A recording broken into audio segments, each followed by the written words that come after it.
This is just another look at this tumble dryer.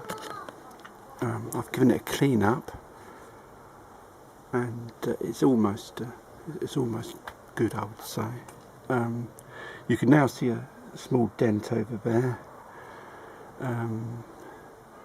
little bit of mark there, but it's very good.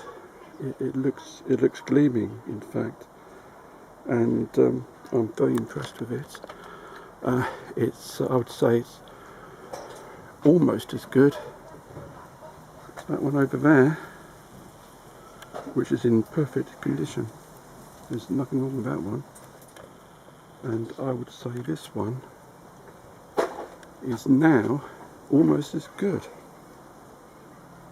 perhaps with a little bit more wear and tear, but excellent.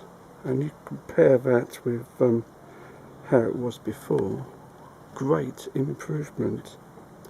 And what I used,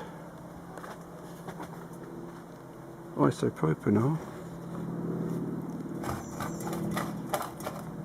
WD-40, very good stuff.